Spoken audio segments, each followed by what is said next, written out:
Okay, this is always the case. When I ask this question, no matter who the audience is across the country, these are the responses that I get. What are those characteristics of that team builder? And they say things that are, let's see, we're at number 3, correct? This is the team builder.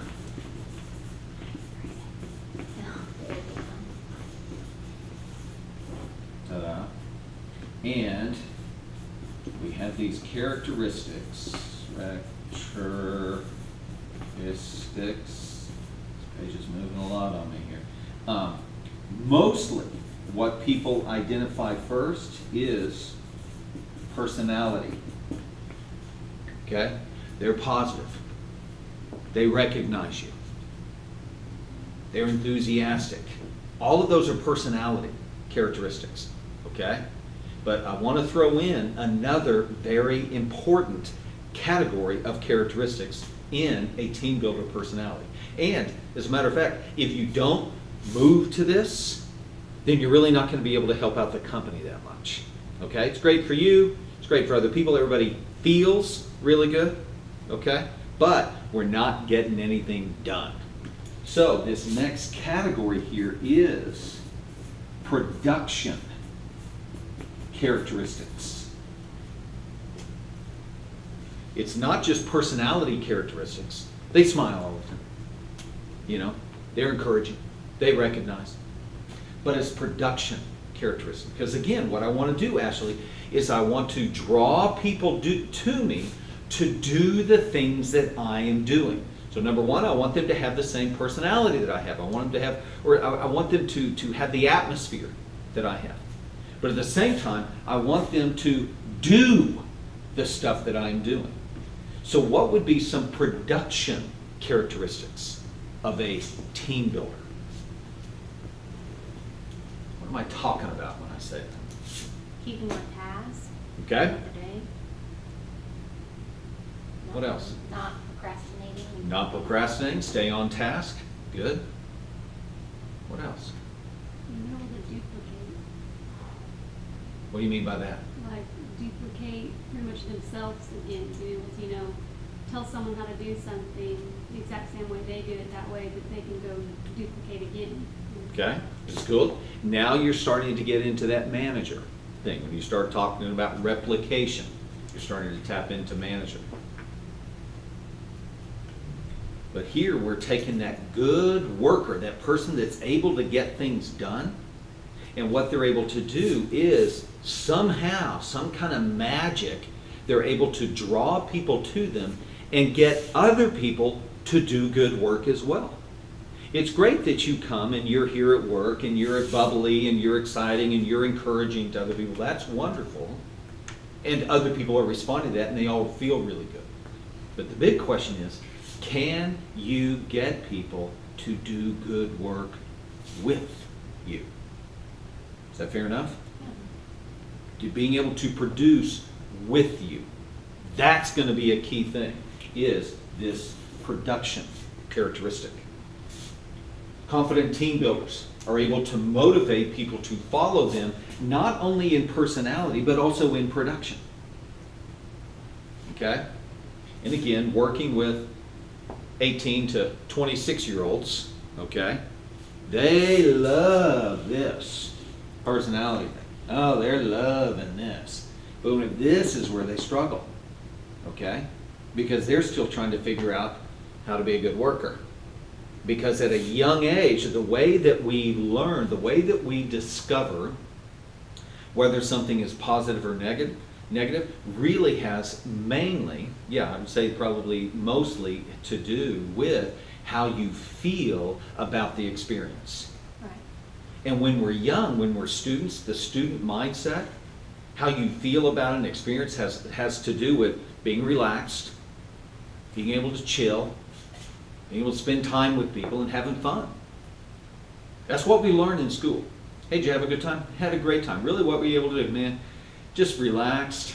We were able to hang out, just chill, just spend time with each other. It was awesome. Did you get anything done? No. Why would we do that? No, we're just hanging out, relaxing.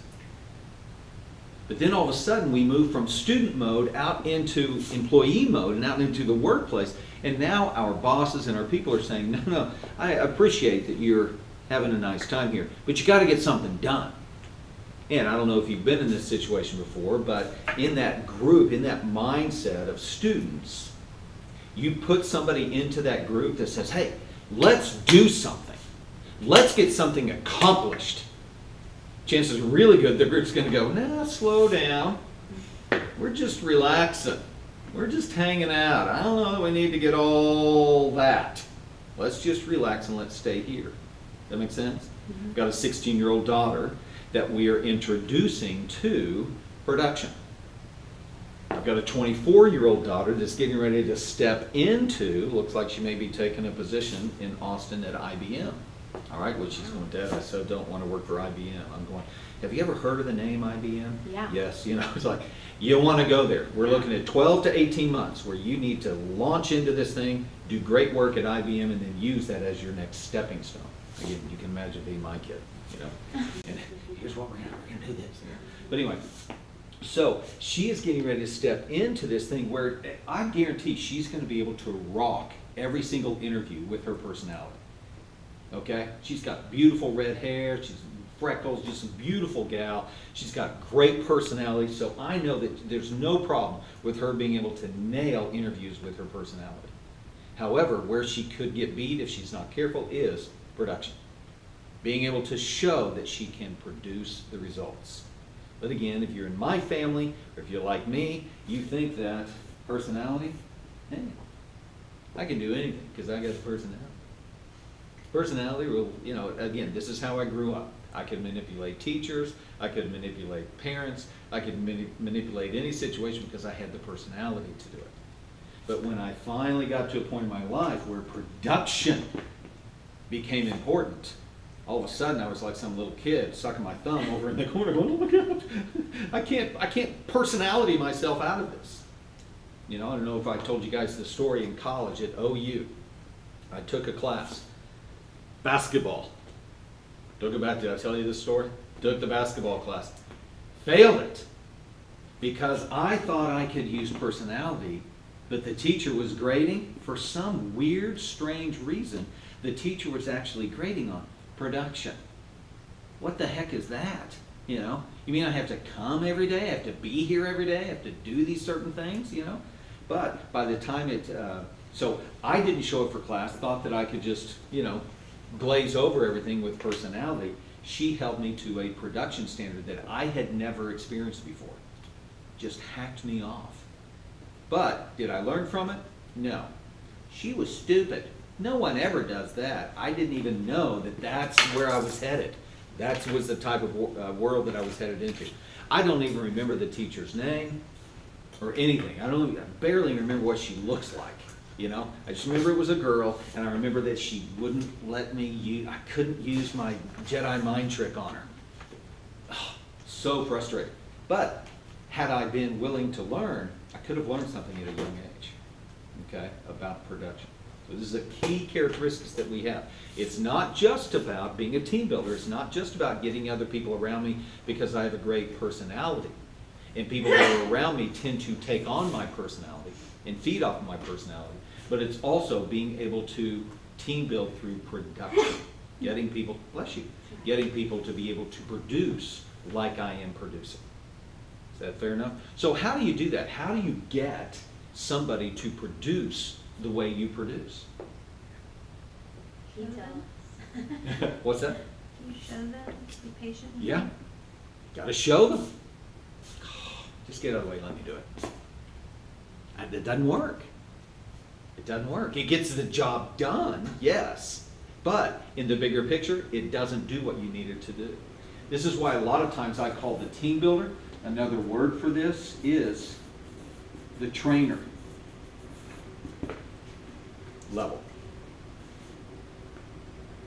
Because the team builder, there's a whole lot of instructing. Taking this personality that we were talking about earlier, listening, understanding, encouraging. It's using all of those personal characteristics, but it's in the direction of actually training somebody to produce. Have you guys ever had a situation, not here I'm sure, But have you ever had a situation where you have gone to a training, okay, and the person that was leading the training simply got up, they were very two-dimensional, no connection, no emotional connection with them, and they were just kind of going through the steps. First you do this, second you do this, third you do this. Any questions? Bueller? Nope, okay, we move on. Anybody been in that movie, right? Yeah. Yeah. Everyone knows that movie. Thank you very much. I just assumed everybody knew that movie. Has anybody been in that spot before? Yeah. And then the person walks out and they go, yeah, I did a training today. Did you really? Did you do a training? Or did you just say things? Did you just give information? There's a big difference between a teacher and a trainer. A big difference between a teacher and a developer. Okay? And you guys remember being in school. Teachers that you remember that were great, that you really enjoyed, this is a developer.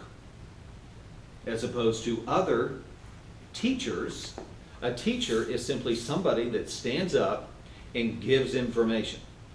Whether you pick it up or not is not my deal. Teacher just teaches. And they love that. Teachers just love to teach. I got answers. I'm just going to tell you more and more and more information. I don't care what you learned yesterday. I'm moving on with today.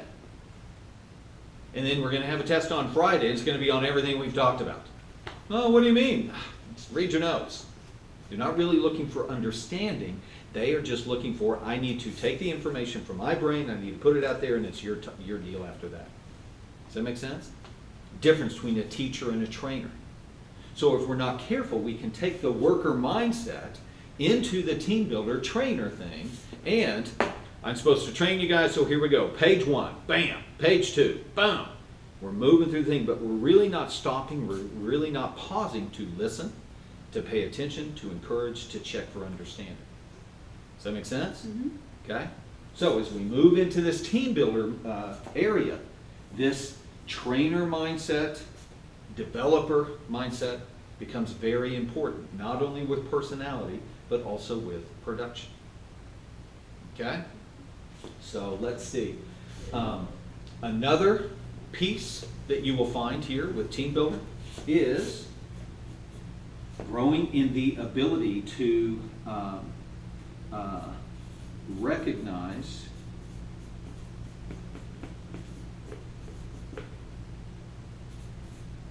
three primary characteristics.